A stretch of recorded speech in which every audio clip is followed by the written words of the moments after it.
ChessBase India Marathi YouTube चॅनेलला तुमच्या सगळ्यांचं स्वागत आहे. बुद्धिबळाच्या अद्भुत विश्वांमधल्या आज आपण एका स्पर्धेच्या ठिकाणी आलेलो आहोत.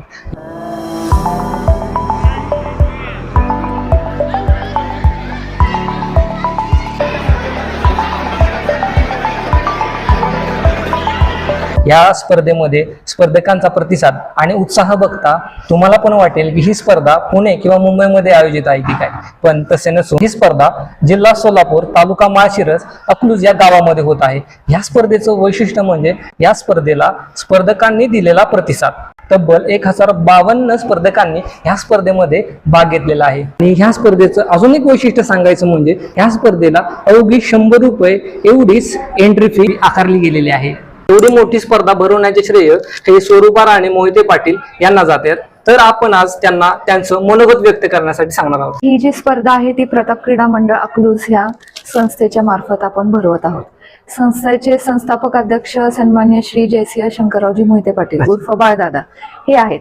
थोडंसं पार्श्वभूमी आपल्याला सांगते की 1972 साली व्हॉलीबॉल खेळण्याच्या माध्यमातून बाळदादांनी त्यांचे काही सहकारी एकत्र आले आणि तिथून त्यांचे वडील म्हणजे कैलासाचे सहकार महर्षींनी सांगितलं की असं नुसतं खेळू नका, तुम्ही एखादी ऑर्गनायझेशन किंवा एखादी संस्था स्थापन करा.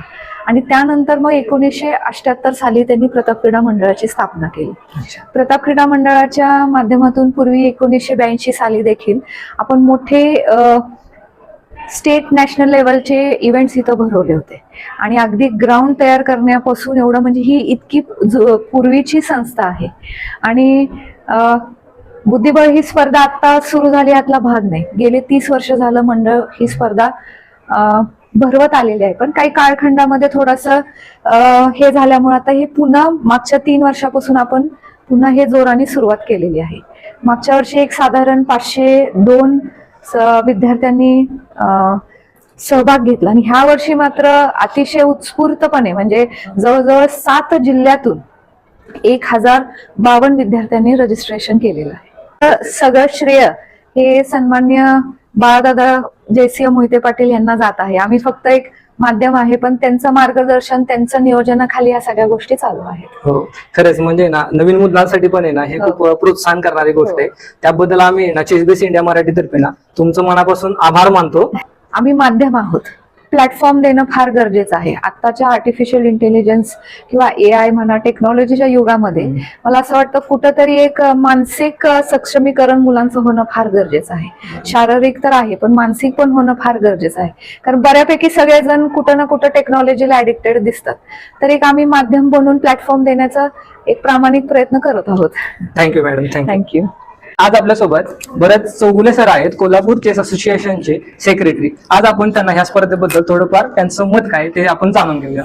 बरेच वर्ष इथं स्पर्धा होतात. मागे पण मी एकदा आलो होतो, पण त्यावेळेचं स्वरूप एक नियमित स्पर्धा होतात त्या पद्धतीचं होतं. पण आज मी बघितलं तर हा त्या रोपट्याचं वटवृक्षात रूपांतर झालेलं आहे. प्रताप क्रीडा तरुण मंडळ हे फार मोठं आहे आणि त्यात आता बुद्धिबळचा समावेश झाल्यामुळे बुद्धिबळला चांगले दिवस येतील आणि सोलापूर जिल्ह्यात आणि अकलूजमध्ये मोठमोठ्या स्पर्धा होतील.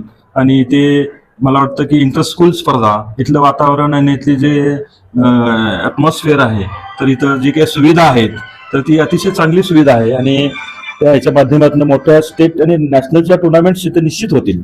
मोठ्या स्टेट नॅशनलच्या स्पर्धा रेटिंगच्या पण टुर्नामेंट करायला काही हरकत नाही आहे. इथं खरोखर चांगलं ॲटमॉस्फिअर आहे. Thank you sir.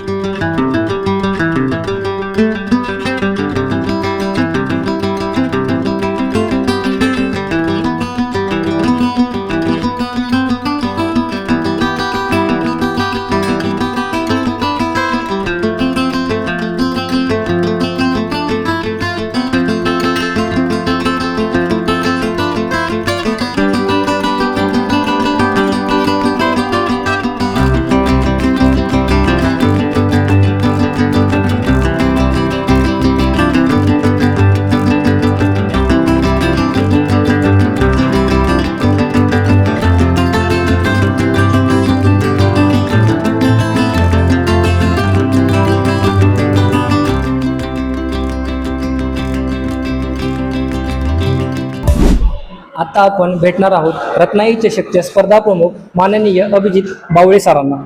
सर तुमचं आमच्या चॅनलवरती तर मनापासून स्वागत आहे. ते काय सांगाल, एवढी मोठी स्पर्धा आज तुम्ही भरवली? त्या बुद्धिबळ स्पर्धेला आज 7 ते 8 जिल्ह्यातून या ठिकाणी 1056 एवढे स्पर्धक या ठिकाणी आलेले आहेत. जसं की तुम्ही सांगितलं की 1056 स्पर्धक आले, तर त्यासाठी अकलूज सारख्या गावामध्ये तुम्हाला कोणत्या कोणत्या आव्हानांना सामोरं जावं लागलं? एकतर या भागामध्ये अजून बुद्धिबळ खेळाचा म्हणावा तसा प्रसार ग्रामीण भागामध्ये झालेला नाहीये. एक वेळ तुम्ही क्रिकेट खेळामध्ये जर स्पर्धा असेल तर शेकडो संघ त्या ठिकाणी येतात, परंतु बुद्धिबळ सारखी स्पर्धा म्हणले की येणाऱ्या स्पर्धकांची संख्या कमी असते, बुद्धिबळ खेळाकडे वळणाऱ्या स्पर्धकांची संख्या कमी असते. पण तरी सुद्धा आज एवढी मोठ्या संख्येने या ठिकाणी स्पर्धक अकलूज सारख्या भागामध्ये आले. निश्चितपणानं या सगळ्या माग प्रताप क्रीडा मंडळ आणि सर्व फॅमिलीचं या ठिकाणी योगदान यामध्ये आहे. तुम्ही जे सांगितले ते अगदी बरोबरच आहे. आणि आज 1056 स्पर्धकांनी भाग घेऊन तुम्ही केलेल्या कामाची पोचपावती जणू तुम्हाला नक्की भेटली. नक्की आज एवढ्या संख्येने स्पर्धक आलेले आहेत की त्यामुळे आम्हाला आमच्या कामाचं चीज वाटतो कुठेतरी की बाबा आज आपण केलेली सुरुवात ही या ठिकाणी आज एवढ्या मोठ्या याच्यापर्यंत जाऊन पोहोचलेली आहे. निश्चितपणानं भविष्य कालावधीमध्ये all India rapid chess tournament स्पर्धेचं या ठिकाणी आयोजन हे माननीय स्वरूपराणी मोहिते पाटील यांच्या मार्गदर्शनाखाली भविष्यामध्ये आम्ही करणारच आहोत. यामध्ये माझ्या एकट्याच नाही, मी ह्या स्पर्धेचा एक छोटा घटक आहे. हे संपूर्ण प्रताप क्रीडा मंडळ असेल, माननीय जयसिंह मोहिते पाटील बाळदादा असतील किंवा संग्रामसिंह मोहिते पाटील अण्णासाहेब असतील आणि त्याचबरोबर माननीय दिदी साहेब असतील, स्वरूपराणी मोहिते पाटील, या सगळ्यांच्या मार्गदर्शनाखाली आम्ही या ठिकाणी काम करतो. त्यांचा अशा स्पर्धांना अशा गोष्टींना सातत्यानं पाठिंबा असतो आणि त्यामुळे आम्ही या ठिकाणी करू शकतोय. उलट मला एवढ्या मोठ्या स्पर्धेच्या योगदानामध्ये एक कुठेतरी खारीचा वाटा किंवा मला एक सहभाग घेण्याची संधी या ठिकाणी मला मिळाली, त्यामुळे मी त्यांचे आभार मानतो. खरंच ह्या सर्वांचंच बुद्धिबळाचा प्रचार आणि प्रसार करण्यामध्ये खूपच मोठं योगदान आहे असं म्हणायला काही गैर राहणार नाही. आणि आमच्यातर्फे म्हणजेच चेसबेस इंडिया मराठीतर्फे नव्हे तर संपूर्ण चेसबेस इंडियातर्फे आणि संपूर्ण प्रेक्षकांतर्फे आम्हाला तुमचा खरंच मोठा अभिमान वाटतो आणि त्यासाठी आम्ही तुमचे खूप आभारी आहोत.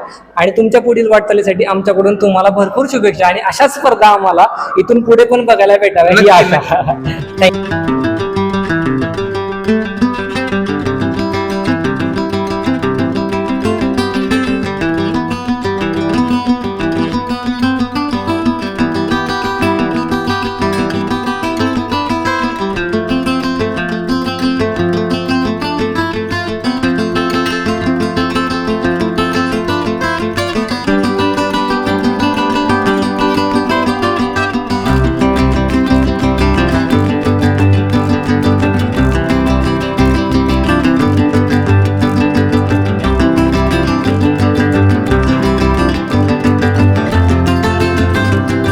आपल्यासोबत अंडर 10 मधला 13व्या क्रमांकाचा वेदांत क्षीरसागर आपल्या सोबत आहे. अशी मेडिकल कंडिशन असताना सुद्धा त्याने 13वा नंबर मिळवलेला आहे. तर आता आपण त्याच्याशी गप्पा मारणार आहोत. वेदांत, कसं वाटतंय तुला आज जिंकून? खूप छान वाटलं. वेगवेगळे स्पर्धक मिळाले, वेगवेगळे मित्र झाले, वेगवेगळं फिरलो मी, बघितलं काय काय. थँक्यू वेदांत आमच्याशी गप्पा मारल्याबद्दल. आता आपल्यासोबत 10 वर्षाखालीलचा प्रथम क्रमांक मिळवणारा श्रेयस कुदळे आहे. श्रेयस, कसं वाटतंय तुला प्रथम क्रमांक मिळवून? खूप छान वाटतंय आणि माझ्या एका मित्रावर पण मला खेळायला मिळालं. तो फर्स्ट येणार होता खरं, पण ड्रॉ काढल्यामुळे त्याचा परफॉर्मन्स डाऊन गेला आणि मी फर्स्ट आलो तिथं. मला छान वाटलं. छान वाटतंय ना? आणि तू एवढा छान खेळतोय, प्रथम क्रमांक आलाय, तर काय रहस्य काय, कशी प्रॅक्टिस करतोस तू बुद्धिबळ खेळण्याची? मी घरी थोडी प्रॅक्टिस करतो आणि मला उदय सर आणि सुमुख सर असं सॅटर्डे संडेला क्लास घेतात आणि सागर शहाचे मी त्यांचे व्हिडिओ बघतो, तो मला अनालिसिस करून दाखवतो. सागर सरांचा खूप मोठा चाहता दिसतोय तुला. बरोबर आहे. मग मला त्यांच्यासारखंच युट्यूबर बनवू वाटतं. अरे वा, नक्कीच नक्कीच. हा मेसेज आपण सागर सरांपर्यंत नक्की पोहोचू. पुन्हा एकदा प्रथम क्रमांक आल्याबद्दल चेसबेस इंडिया मराठीतर्फे तुझे मनापासून आभार. आता आपण भेटणार आहोत रत्नाई चषकच्या खुल्या गटातल्या विजयासोबत. दीपंकर, तुला कसं वाटतंय की तू आज पहिला नंबर मिळवला आहेस? खूप छान वाटतंय पहिला क्रमांक आल्याबद्दल. ओपन मध्ये फर्स्ट येणं हे नेहमीच आनंददायी असतं आणि खूप भारी वाटतं. या स्पर्धेमधला तुझा सगळ्यात आवडता क्षण कोणता होता? माझा एक आवडीचा गेम होता तो 5th राऊंड मधला, टॉप सीड होते ते, आणि त्यांच्यासोबत फ्रेंच डिफेन्स झाला आणि खूप छान गेम होता, मी तुम्हाला सांगू शकतो. तर ओपनिंग असं झालं की E4, E6, D4, D5, bishop D3, night F6, bishop G5, bishop E7, E5, night D7, bishop into E7, queen into E7, queen G4 खेळलो. क्वीन G4 नंतर त्यांनी क्वीन B4 चेक दिला. क्वीन B4 मी night D2 खेळलो. Night D2 नंतर त्यांनी कॅसलिंग केलं कारण G7चं मदत. मग त्याच्यानंतर मी नाईट F3 खेळलो. नाईट F3 नंतर त्यांनी ब्लंडर केली, त्यांनी C5 खेळला आणि C5 खेळला बिशप इंटू H7 सॅक्रिफाय झाला, किंग इंटू H7 आला, queen H4 check, king G8, night G5, त्यांना त्यांनी रूक E8 खेळले, queen F7, king H8, night E6 आणि G7 फोर्स मेट लागले, नाईट C6 आणि क्वीन G7 चेकमेट झाला. आणि हा one of the best game होता माझा ह्या टुर्नामेंट.